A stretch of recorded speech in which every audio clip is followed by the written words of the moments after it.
Good evening and welcome to The Right Side, the show where we talk about today's news, views, trends, and opinions from an admittedly conservative perspective.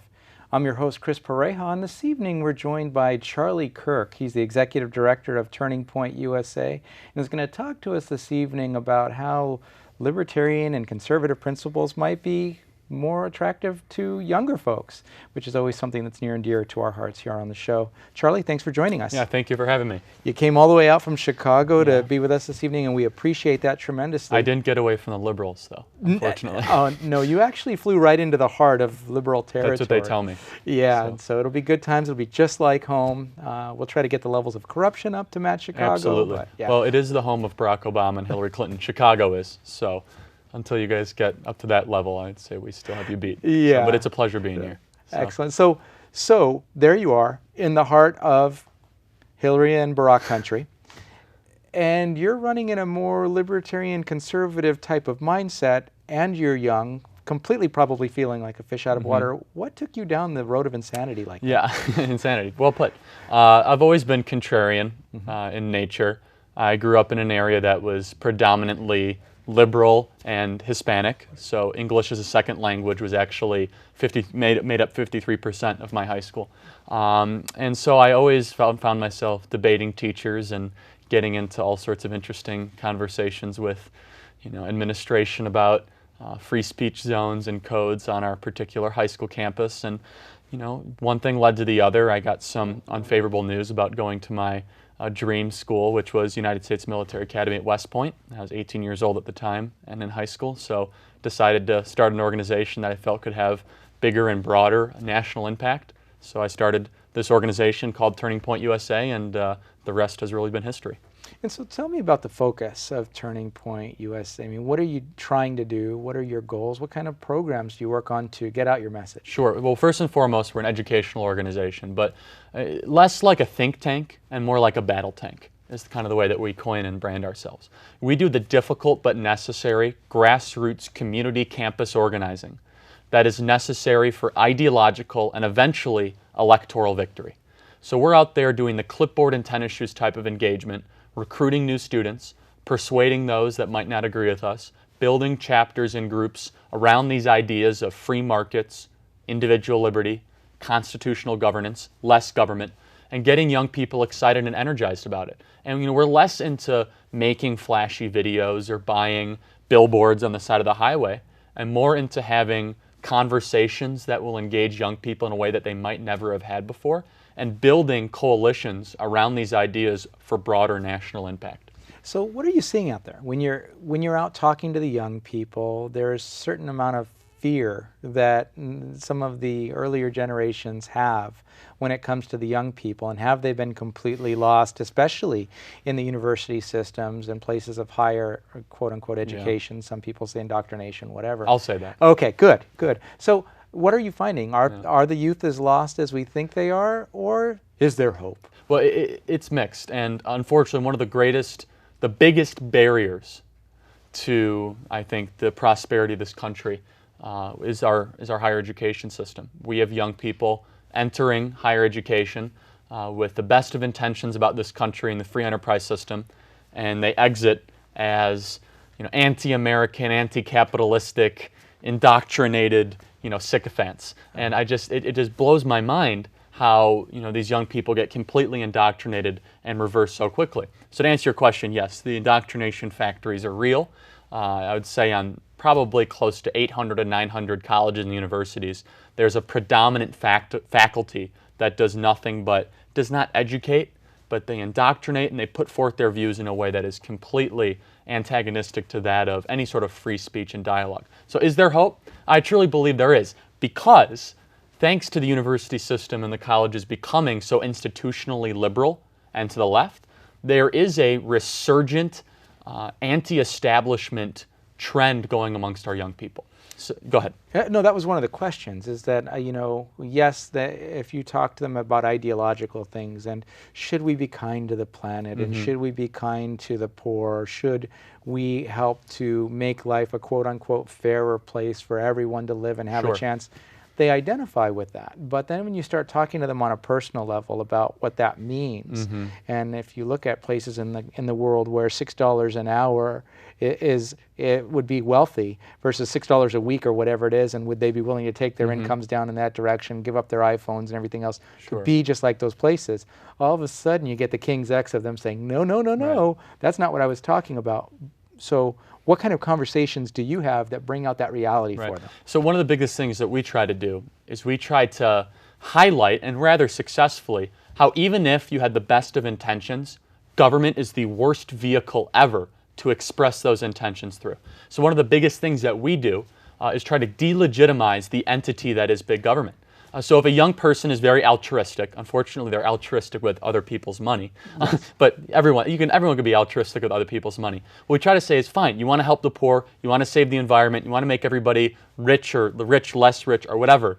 If that is your end goal, government is the worst vehicle for you to achieve that kind of goal in mind. So we try to, at first, and it's actually working, young people on average to 70 and 80% believe that government is corrupt, government does not work, and government really cannot function the way that they ideally wish it could. So that's a victory in and of itself.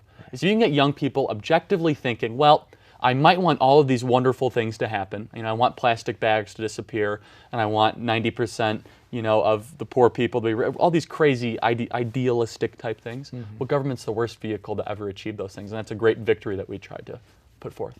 And so how do you bring them to that phase of enlightenment? Sure. And so it's happening naturally in some ways. So, for example, I've lived through 3 presidents in my lifetime: Bill Clinton, George Bush, and Barack Obama. It's a tough track record, if you ask me. One that got impeached and not tried by the Senate, the other that left at the lowest approval ratings of any president ever, and the other that I would argue, and it's pretty inarguable, that has divided the country greater than almost any other time in American history, more polarized now than ever. So let's see, I have an impeached president, an incredibly unfavorable president, and a president that has divided America unlike we've ever seen. What is my generation supposed to look at politics and government in general? Incredibly apathetic and against the system, not just against a particular political party. And I think we as conservative libertarians or freedom lovers can use that as an advantage. We can run against the system, and by doing so, we can preach the doctrine of limited government and constitutional liberty, and how individuals pursuing their own self-interest actually help society at large, and that how freedom can rule above the rest. And I think that sort of message, I just don't think, I know for certain that sort of message is starting to take root and eventually bear fruit this election in the future. And I think if the party wises up to that kind of message, we can see a lot of beneficial results in the short and long term. And so it sounds like you're very strong on phase 1, which is getting people to understand that maybe they're not happy. But the challenge that's always happened, and the Libertarian Party has had major issues with this, is when you get people in the frame of mind of, yeah, I like to be left alone, they also don't want to do anything to be active. So are you working on activating these people and getting them engaged to a level where they can make a difference, not just be disenfranchised or just... Right. So, I mean, that's step 1 is obviously getting young people to be, I would say, anti-government, anti-big government, whatever you want. But there has to be a step of action. I'm big into solutions. I'm big into also painting alternatives that get people excited. So the first strain, we have to understand, a lot of young people don't care about politics at all. You're talking about half is already off the boat, then you're dealing with the 50% you're dealing with, about 70% for whatever reason are idealistically liberal. So how do you get that 70% at least down to be a competitive nature? So then you're dealing with about half of that number. So what do you do with them? Well, you try to paint an idea of a freer and more prosperous society, where that if you get rid of these crazy government regulations, these taxes, these arbitrary rules written for the rich and the powerful and the connected, that young people can prosper and all people can prosper. So one of the best examples that we use is one that I'm sure that the individuals watching this show may or may not be familiar with, but I'm guessing they are, is Uber. Founded in the Bay Area, Uber has completely jeopardized the power that the taxi cartel has had on our transportation choices. And young people realize this, they see it, and they see how taxi companies are buying off politicians now to try to attack Uber. And Uber, for those people that do not know, is an alternative transportation method that you can use by, beacon system essentially through your smartphone app, where young entrepreneurs can just turn their car into, a source of revenue for themselves at any time, however they want. They can work as long or as short as they wish. But government is the reason why Uber has not succeeded in certain markets. Right. So we try to paint that alternative to young people, that how getting government out of the way, it's not just, good, angry rhetoric at times, leave me alone, but it's also a way to paint a more free, prosperous future for ourselves and society at large. And literally in that case that you're outlining with Uber, you've got a situation where government is actually denying citizens the capability of generating a revenue for themselves while servicing other members of the community and actually increasing safety if instead of driving driving rates are going down tremendously on college campuses thanks to it. And if someone's willing to risk vomit in their car to save somebody's life, I think you should allow them to do it. So let's take a great example. Las Vegas has completely outlawed Uber. And I get so fired up about this because this is a Republican governor, Governor Sandoval, who refuses to take on the taxi cartel that put him into office. So if we as Republican conservative libertarians want to be the party of free markets, then you got to get off this whole being bought by special interests. Right. And so that's kind of what gets me fired up, and that's why our organization is called Turning Point USA and not, the Young Republicans of America and so on and so forth, because I do see there are Republicans at times not fighting this fight. Sure. And they are being bought off by these special interests. So same thing in, Broward County down in South Florida, where they have seen drunk driving rates go down by 11% over the last 16 months. I mean, you don't see 11% decline unless there is some sort of causation. And study after study shows as more of these young people are using Uber and taking it home from their parties, from the fraternities and sorority neighborhoods, they're getting in less drunk driving incidents and collisions, and they're literally saving lives. So I'm going to be as bold as say, as government puts more rules and regulations on Uber, they are jeopardizing young people's lives. They really and truly are. Not just young people. I mean, all people. That's exactly right. But young people are the primary customer base for Uber. Absolutely. And there are a lot of more seasoned citizens that are getting jobs from it at much higher than Walmart rates. I had a 79-year-old Uber driver this morning drive me to the airport. So a taxi from my house to O'Hare International Airport is $82. $82. And Uber is $31. He's happy, the Uber driver. I'm happy because I get to save more than 60%. He's happy because he gets to work as much as he wants to work, gets to wake up when he wants to wake up, and he gets to pocket a lot of that money for only 20 minutes of work. I only live 20 minutes away. It's not like I live in Wisconsin.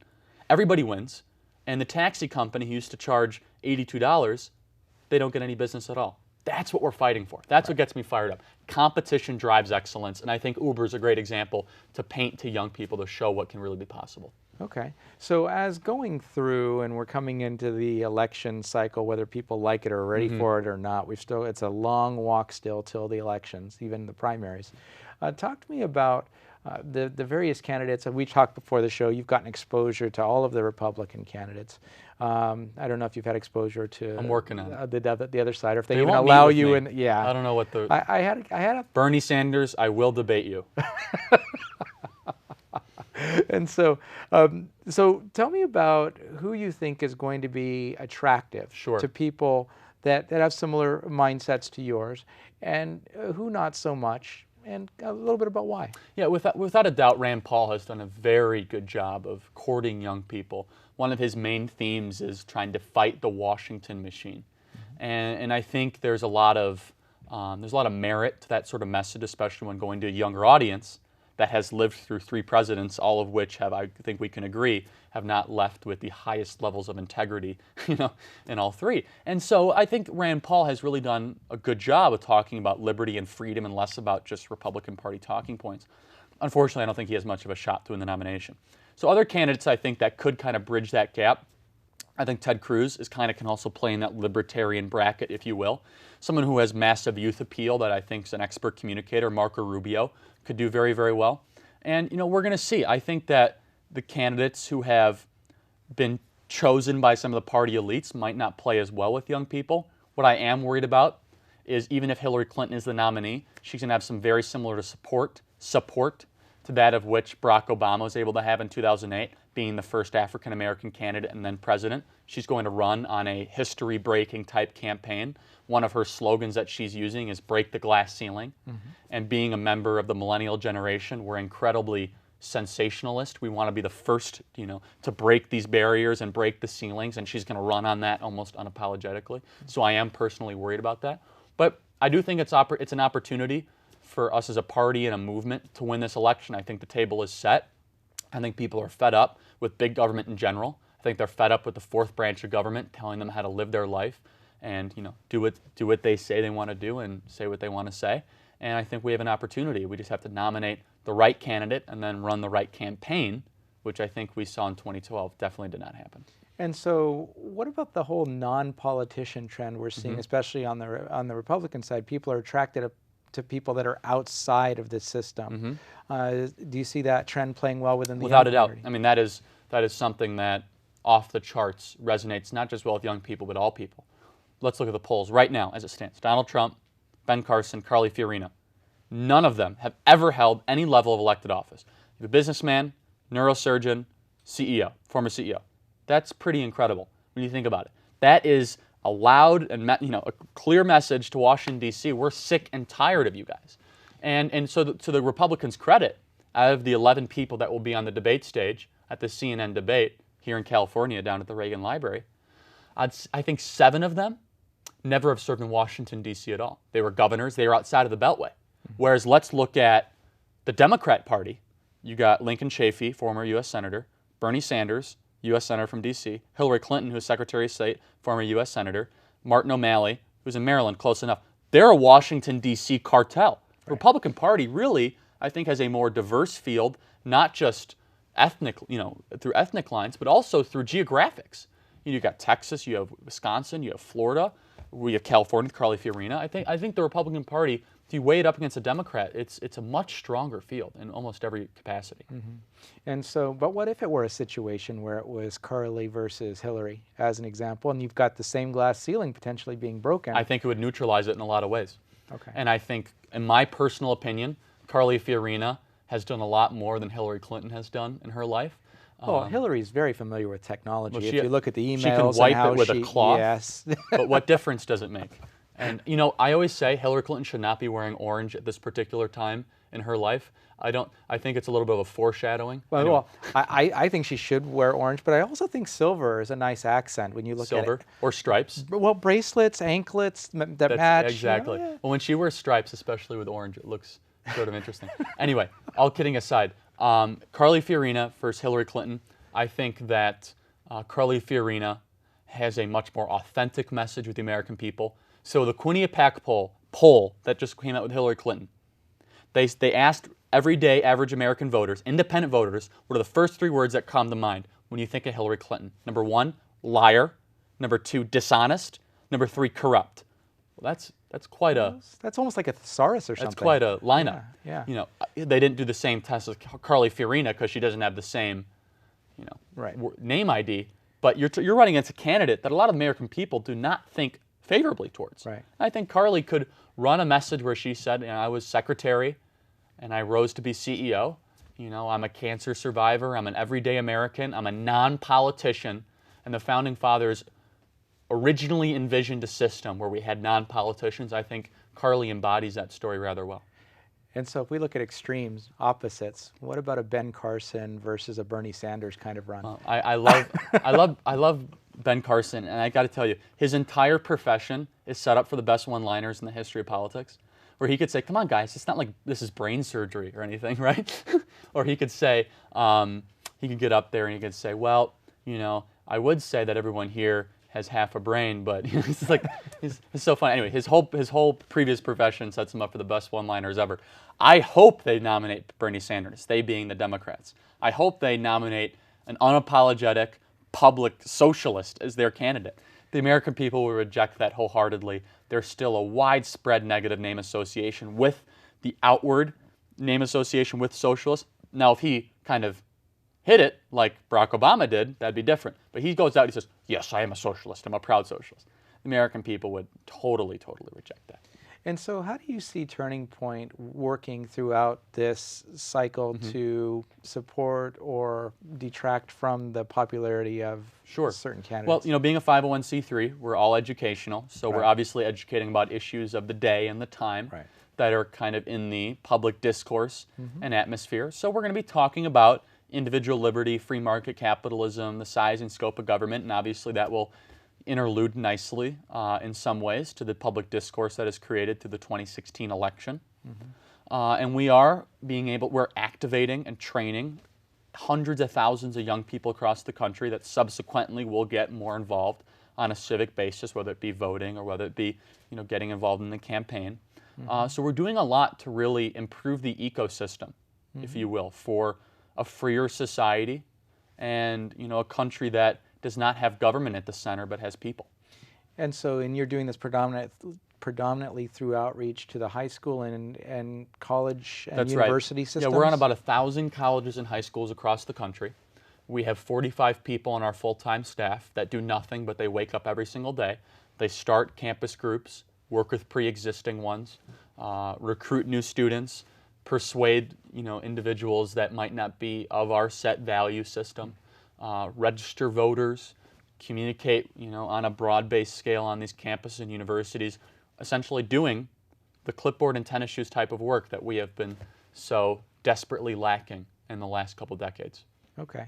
And so, for example, if there were young people around, I'm assuming that you're trying to find people that Always represent the demographic that you're targeting. So if you're people under 25, 16 to 22. 16 to 22. And so somebody wants to go and get engaged in that area, I'm assuming they would reach out to your website. Yeah, they can go to tpusa.com and they can learn to get more engaged and involved there.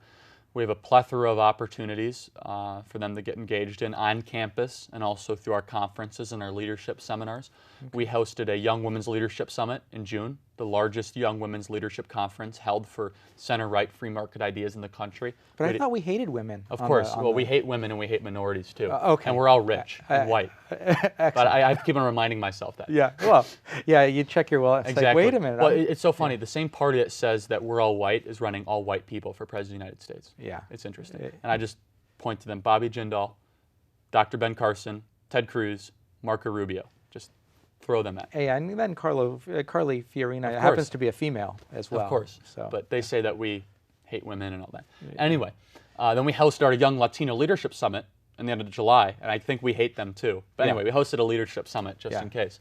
I say it somewhat facetiously. No, Yeah, and we had 50 of our top young Latino leaders from across the country, and then we had a young high school activism conference in the early August. All three were resounding successes, and now those young people are plugged into their local college or their high school doing grassroots activism, doing the same type of work that Obama and his allies did in 2008 and 2012. But probably with a slightly different... A little different message. Instead of saying, healthcare for all, we say, big government sucks. So it's a little bit different. But it's to the point, and people remember it. Brevity helps. Always. Yeah. And so once again, the website is tpusa.com. And they can find out about you as well as they can follow me on Twitter at CharlieKirk11. You'll probably unfollow me in a couple weeks. I just tweet a lot, so you've been warned. All right. Well, thanks, Charlie. We appreciate you coming on, sharing your passion, and letting people know that there may be hope for the young people of this country. Just maybe. Thank you so much. Thanks, Charlie. And if you'll hold on for just a moment, we'll be right back after a word from our underwriters, the Conservative Forum.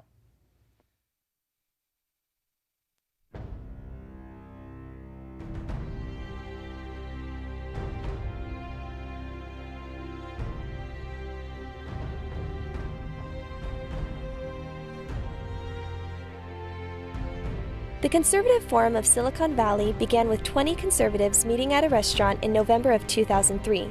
Our mission is to promote the principles of American liberty through education. By 2012, we had grown to over 600 paid members. Our monthly meetings feature well-known and prestigious conservative speakers addressing issues that are critical to our country's very survival. This includes speakers like Victor Davis Hanson, Andrew Breitbart, David Horowitz, and many others. In addition to our monthly meetings, we sponsor a conservative local cable access TV show, The Right Side, covering today's topics.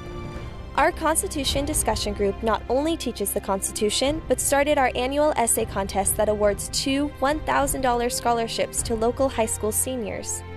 We are a virtual clearinghouse for grassroots organizations by providing them with table space at no charge in our exhibit area.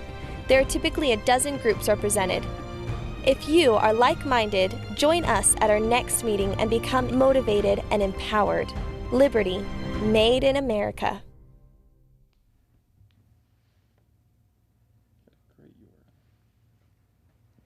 And welcome back to the right side. That was a word from our underwriter, the Conservative Forum. We appreciate them tremendously for underwriting the show. They've made this possible for nearly 4 years now, and we are grateful. But what they're best known for is actually their speaker series. And the reason we were able to have Charlie on the show this evening is that he'll be speaking at the forum at 7 o'clock, about 4 minutes from here at 432 Steerland Road at the IFES Portuguese Hall. Normally, these speaking engagements happen the second Tuesday of each month around 7 o'clock. Get there early for parking and to get settled in. But just to give you a preview, in October, David Spady of California State Americans for Prosperity, he's the director there, will be speaking. November 10th, Kurt Schlichter will be there. He's an Army Colonel, trial lawyer, national commentator for Fox News, Dennis Miller, Hugh Hewitt, and other shows. And in December, Thomas Fitton, president of Judicial Watch and author of the New York Times bestseller, The Corruption Chronicles. If you have questions or need more information about the forum and its events, you can reach out to theconservativeforum.com and get more information there. And as Charlie was stating this evening, there is hope for our young people, and as indoctrinated as many of us have feared that the young people have become, they are open to the message of freer markets, limited government, personal freedom, the ability to make decisions for themselves instead of the government making all of the decisions for them. And so it's important that we make sure that outlets like Turning Point USA are recognized and that we can direct students or activists there as appropriate to really make a change. So if you've got young people with unbridled enthusiasm that want to go out and change the world for what we believe to be the positive, let them know about Turning Point USA and Charlie and his efforts. On that note, we appreciate you joining us this evening on The Right Side. I've been your host, Chris Pareja, and we look forward to seeing you again in person or on the show sometime soon. But if you just can't wait, reach out to us by email at therightsidetv@gmail.com, and we'll try to get back to you as quickly as possible. Thanks again, and have a great night.